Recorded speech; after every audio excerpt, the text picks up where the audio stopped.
Retirement of partner की बात कर रहे हैं आप। जब भी किसी पार्टनर का रिटायरमेंट होता है पार्टनरशिप फर्म से, आपको ये 5 एडजस्टमेंट करने होते हैं। एडजस्टमेंट तो 4 ही है, एक बैलेंस शीट प्रिपेयर करना है। पहले आपको कैलकुलेट करना होता है कि रिटायरमेंट के बाद जो रिमेनिंग पार्टनर बचे हैं उनका नया प्रॉफिट शेयरिंग रेशो क्या होगा। सेकेंड, गेनिंग रेशो कैलकुलेट करते हैं। एक पार्टनर के जाने से जो रिमेनिंग पार्टनर होते हैं वो गेन करते हैं, तो उनका गेनिंग रेशो क्या होगा। सेकेंड एडजस्टमेंट, गुडविल की ट्रीटमेंट। थर्ड एडजस्टमेंट, जो प्रॉफिट और लॉस या रिजर्व बचा हुआ है उसका क्या ट्रीटमेंट करना है आपको। Revaluation of assets and liability, and last में प्रिपरेशन ऑफ बैलेंस शीट। एक एक करके हम सारे एडजस्टमेंट्स को डिस्कस करेंगे। तो पहले बात करते हैं calculation of new ratio. 3-4 types हैं जिनमें आपको न्यू रेशो कैलकुलेट करना होता है। 3-4 टाइप्स के क्वेश्चंस होंगे, वन बाय वन डिस्कस करते हैं। पहला एग्जांपल हम ले लेते हैं। ए, बी और सी 3 पार्टनर हैं और उनका प्रॉफिट शेयरिंग रेशो है 3:2:1 और क्वेश्चन में लिखा हुआ है सी रिटायर्स और आपको न्यू रेशो कैलकुलेट करना है। सिंपल, ओल्ड रेशो गिवन है और कुछ भी गिवन नहीं होगा, तो सिंपली आपको क्या करना है, जो पार्टनर रिटायर हो रहा है उसका रेशो आप हटा दो। ए और बी का जो न्यू रेशो हो जाएगा it will be 3 ratio. Calculate करने की जरूरत नहीं है, ठीक है ना।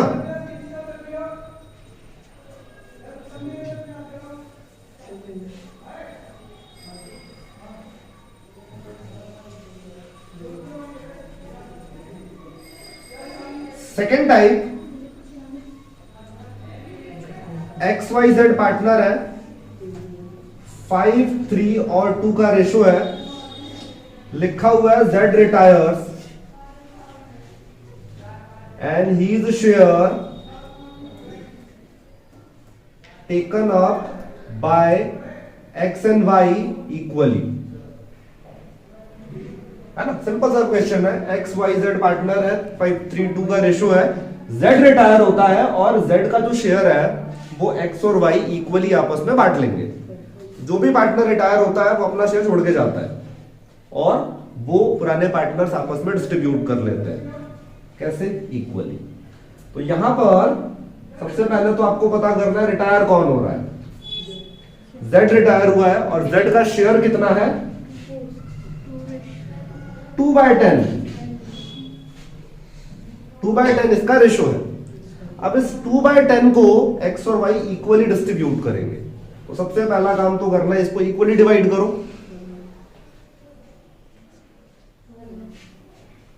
अगर इस 2/10 का इक्वल करें यानी 1/2, तो 2/20 किसके हिस्से में जा रहा है, X के हिस्से में। और सेम 2/10 का अगर आप हाफ कर दो तो 2/20 किसके हिस्से में गया, Y के हिस्से में गया। Z के शेयर को X और Y ने आपस में बांट लिया। तो अब इसका रिजल्ट ये होता है कि X का जो शेयर्स पहले था वो तो उतना ही रहेगा, Z का शेयर जो आपस में बांटा गया है इतना प्लस हो जाएगा X के शेयर में से, प्लस होगा और उससे इंक्रीज हो जाएगा। तो ये तो आपने पता कर लिया कि दोनों को कितना कितना मिलेगा Z के शेयर्स का। अब आपको ये पता करना है कि न्यू रेशो कितना होगा। तो हमें क्या करना है, सिंपली X का तो शेयर होगा 5/10, उसमें आपको प्लस कर देना है 2/20 और Y का शेयर होगा जो 3/10, उसमें प्लस कर देना है 2/10, सॉरी 2/20। इससे आ जाएगा आपका न्यू रेशो। अगर इसको हम प्लस कर ले तो आ जाता है 12/20 एंड 8/20, यानी 12:8 आपका कौन सा रेशो आ जाता है, न्यू रेशो। इसको और भी सिंप्लीफाई कर सकते हैं हम, 3:2, है ना। 4 से अगर आप इसको, है ना, सिंप्लीफाई कर दो तो 3:2। ये तो सेकंड टाइप हो गया, जहां पर रिटायरिंग पार्टनर का शेयर रिमेनिंग पार्टनर आपस में बांट लेते हैं। अब रेशो कुछ भी हो सकता है। यहां तो मैंने इक्वली लिखा, तो आपने Z के शेयर को इक्वली बांटा। 2 पार्टनर है तो 1/2 में बांटा। 3 पार्टनर बचे होते तो 1/3 1/3 1/3 में बटता ही है। अगर यहाँ पे ये लिखा होता है कि उसके शेयर को 3:2 में डिवाइड किया गया है, तो हम क्या करते हैं, इसके रेशो को 3/2 यानी 3/5 2/5 में मल्टीप्लाई करते, फिर जो आता उसको प्लस कर दिया जाता। क्लियर है?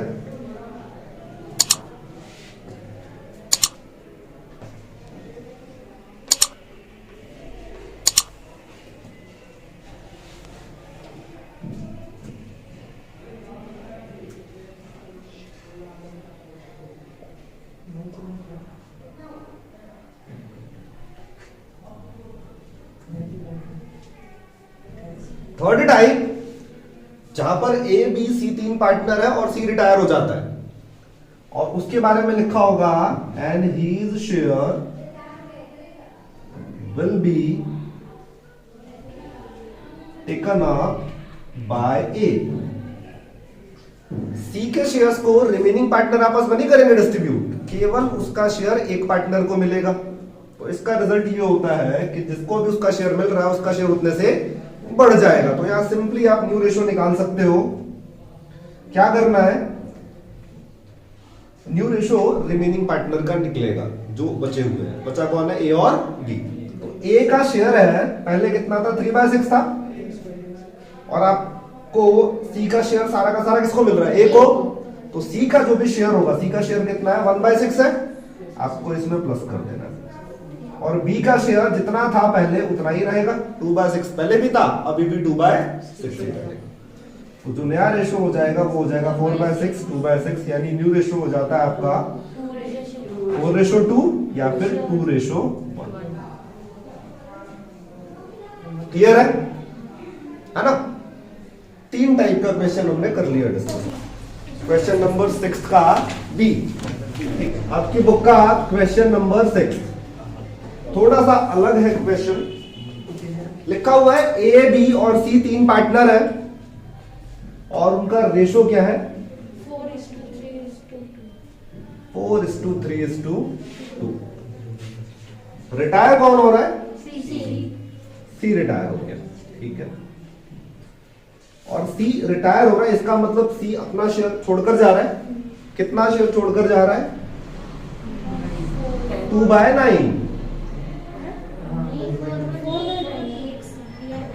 सी का शेयर कितना है, 2/9, इतना 2/9 को छोड़कर जाएगा। अब इसका जो शेयर है 2/9 ए और बी आपस में डिस्ट्रीब्यूट करेंगे। और किस तरीके से डिस्ट्रीब्यूट करेंगे, देखो लिखा हुआ है 8 take 4/9 of C shares. A C के शेयर का 4/9 टेक ओवर कर लेगा और जो बैलेंस है वो किसको मिलेगा, बी। सी का शेयर तो नहीं है 4/9, है ना, लेकिन वो क्या कह रहा है कि सी का जो भी शेयर है ना उसका 4/9 ए टेक ओवर कर लेगा, तो बचा हुआ बी को। कितना बच गया, किससे, इसके शेयर की तो बात ही नहीं हो रही है ना, 2/9 की तो कहीं बात नहीं है। अगर मैं एक सिंपल सा क्वेश्चन पूछूं मैं आपसे, ये 4 हिस्से हैं, अगर 3/4 मैंने ले लिया तो कितना बच गया, 1/4। तो अगर वो 4/9 ले रहा है तो कितना बचा, 5/9 बच गया, है ना। क्वेश्चन समझने की जरूरत है, ठीक है ना, बहुत सिंपल। मतलब इंग्लिश थोड़ी बहुत आती है तो आ जाएगा समझ, नहीं तो फिर फ्रैक्शन ही देख ढूंढते रह जाओगे। क्या लिखा है, ए एक्वायर 4/9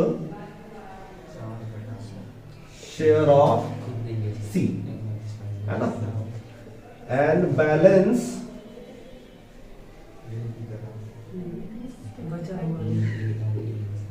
है ना।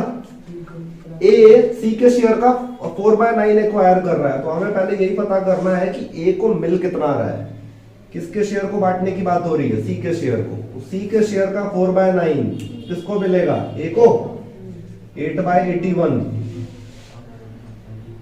अगर ए को 2/9 का 4/9 मिल रहा है तो बी को 2/9 का 5/9 मिलेगा। सी के शेयर को ही तो बांटना है ना, तो 5/9 अगर हम निकाल लें इसका तो 10/81। अब हमें ये तो पता लग गया कि दोनों ने सी के शेयर को बांटा है, तो कितना कितना मिला हुआ है। अब जब आपको ये पता लग जाता है कि कितना कितना अमाउंट मिला हुआ है, कितना कितना शेयर मिला हुआ है, तो हम सिंपली क्या करते हैं, उसको ओल्ड रेशियो में प्लस कर देते हैं। तो अब न्यू रेशियो कैलकुलेट करने के लिए सिंपली क्या करना है आपको, ए का जो शेयर था 4/9 उसमें 8/81 करेंगे प्लस, और बी का जो शेयर था 3/9 उसमें प्लस करेंगे 10/81, है ना। अब इसको अगर हम सॉल्व करें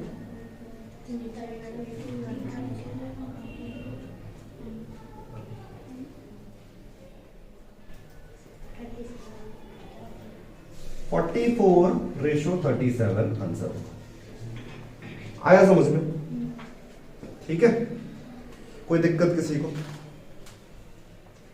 ठीक है, 3 पार्टनर है, मुरली, नवीन और ओम प्रकाश, और इनका जो शेयर है वो 432 है,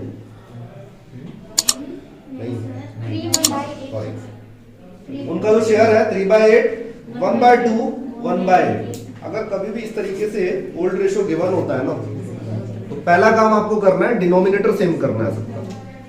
3 पार्टनर है, मुरली, नवीन और ओम प्रकाश, 3/8, 1/2 और 1/8। तो डिनोमिनेटर सेम करेंगे, एलसीएम ले लेंगे सबका, तो 8 आ जाएगा, 3, 4 और 1, यानी जो ओल्ड रेशियो है वो एक्चुअल में कितना है, 3, 4, 1। आया समझ में इतना? उसके बाद देखो क्या लिखा है, Murali retire and he surrender 2/3 of his share in favour of Naveen. Murali retire होता है, अगर मुरली रिटायर हो रहा है तो कितना शेयर छोड़ के जा रहा है वो, 3/8। इस 3/8 को बांटने की बात करेंगे पार्टनर्स। क्या लिखा है, and surrender 2/3 of his share. अब यहां पर मुरली ने खुद ही बोल दिया है ना, जो ओल्ड पार्टनर है वो बांट नहीं रहा है, मुरली खुद ही कह रहा है कि मेरा जो शेयर है वो अपना शेयर मैं इस तरीके से बांट रहा हूं, अपने शेयर का 2/3 है ना, मैं किसके फेवर में सरेंडर कर रहा हूं, नवीन के फेवर में, और जो बचा हुआ है वो ओम प्रकाश। तो फिर से वही वाली बात, अगर उसका शेयर तो 3/8 है ना, इसको बांटने की बात हो रही है, उसने बोला है कि वो अपने शेयर का 2/3 नवीन को दे देगा, तो कितना बच गया, 1/3 है ना। तो पहले तो हम यही पता करेंगे कि नवीन और ओम प्रकाश को मिलेगा कितना। मुरली ने कहा है कि नवीन को उसके शेयर का कितना मिलेगा, 2/3 है ना। तो अगर इसको 2/3 मिल रहा है तो इसको 1/3 मिलेगा,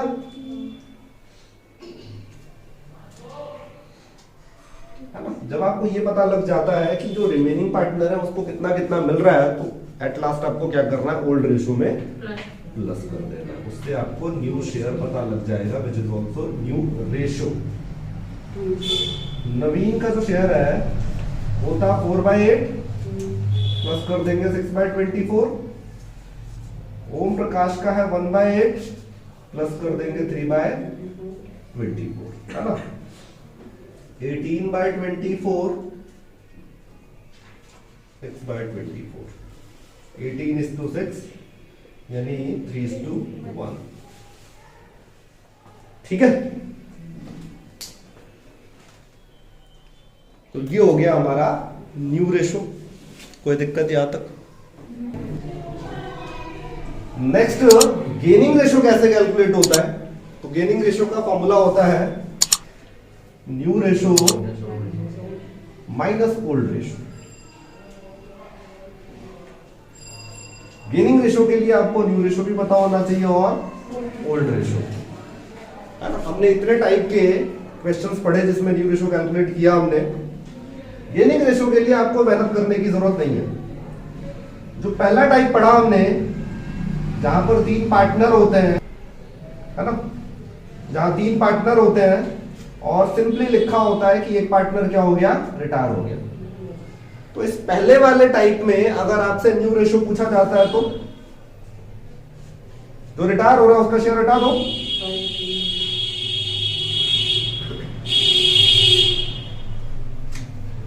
है ना। New ratio 5:3। और अगर आपसे गेनिंग रेशियो पूछ लिया जाता है ना तो ये भी कितना होगा, है ना। अगर आप कैलकुलेट भी करोगे ना तब भी इतना ही आएगा, है ना। चेक कर ले अगर हम, तो ओल्ड रेशियो तो हमें पता ही था, न्यू रेशियो हम सिंपली क्या करते हैं, जो रिटायर होता है उसका शेयर हटा के निकाल लेते हैं, और अगर आप माइनस करके निकालो तो गेनिंग रेशियो 5:3 आना चाहिए। एक बार चेक कर लेते हैं। गेनिंग रेशियो हमेशा रिमेनिंग पार्टनर का, न्यू रेशियो या गेनिंग रेशियो हमेशा रिमेनिंग पार्टनर का ही कैलकुलेट होता है। तो एक्स और वाई का, है ना, न्यू रेशियो कितना है, 5/8, 3/8। ओल्ड रेशियो 5/10, 3/10, है ना। इसको अगर सॉल्व कर ले,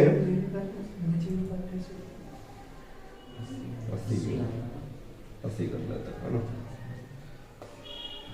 50 माइनस में 10/80,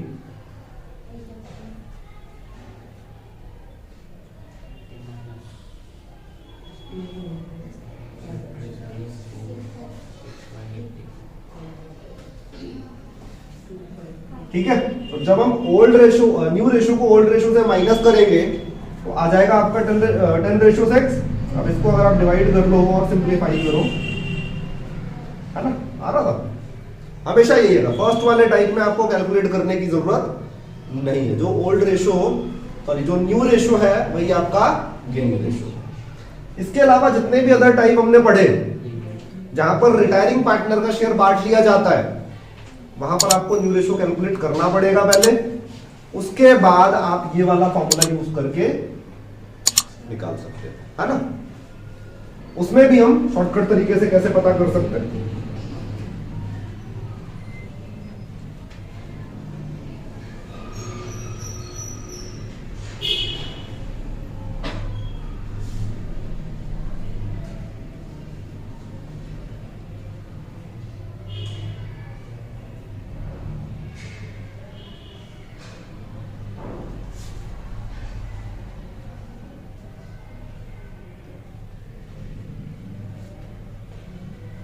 एबीसी पार्टनर है, 3:1 का रेशियो है, बी रिटायर होता है और उसका शेयर ए और सी आपस में इक्वली डिस्ट्रीब्यूट कर लेंगे, है ना। तो आपको यहां पर क्या करना है, न्यू रेशियो कैलकुलेट करने के लिए क्या करना होता है, जो पार्टनर रिटायर हो रहा है उसका शेयर देख लो पहले कितना है, 2/6। अब इस 2/6 को बांटने की बात हो रही है, कैसे, इक्वली, यानी इस 2/6 का 1/2 किसको मिलेगा, ए को, और सी को भी 2/6 का 1/2, 2/12, इतना ए को मिलेगा और इतना बी को। न्यू रेशियो कैलकुलेट करने के लिए हमें क्या करना है, ओल्ड रेशियो में इसको प्लस करना है ना, प्लस करेंगे तो न्यू रेशियो आएगा, और न्यू रेशियो आया तो आप न्यू माइनस ओल्ड करके गेनिंग निकालोगे। लेकिन अगर आपको वहां तक नहीं जाना है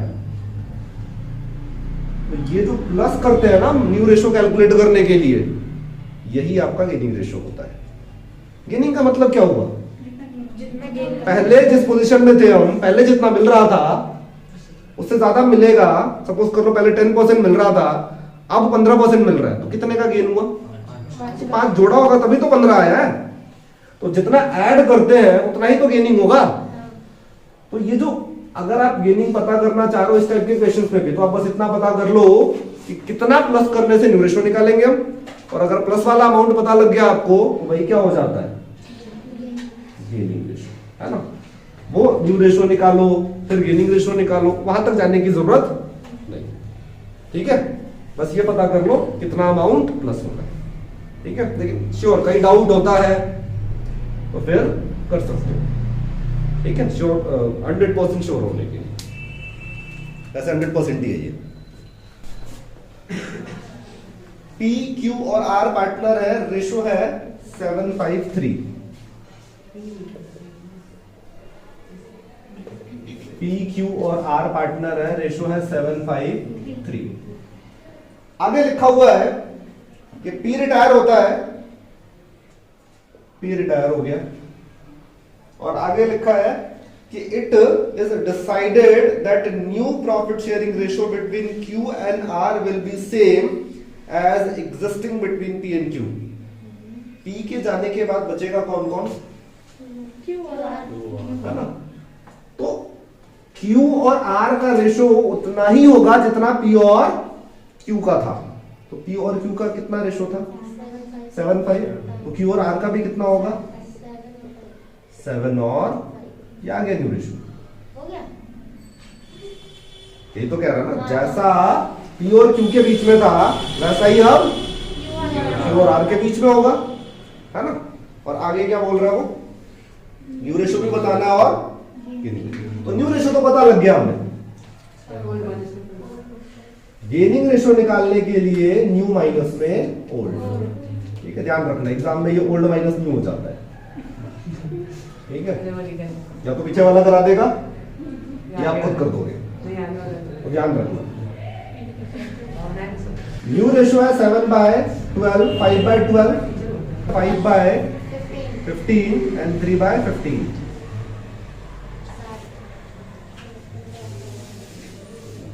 हाँ,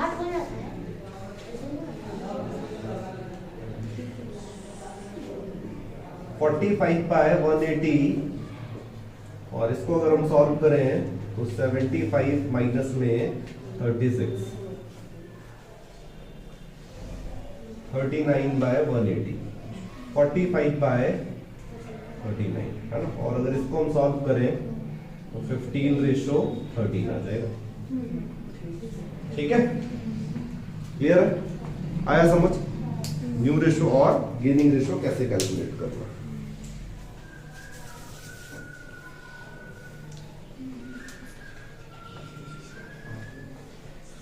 उसको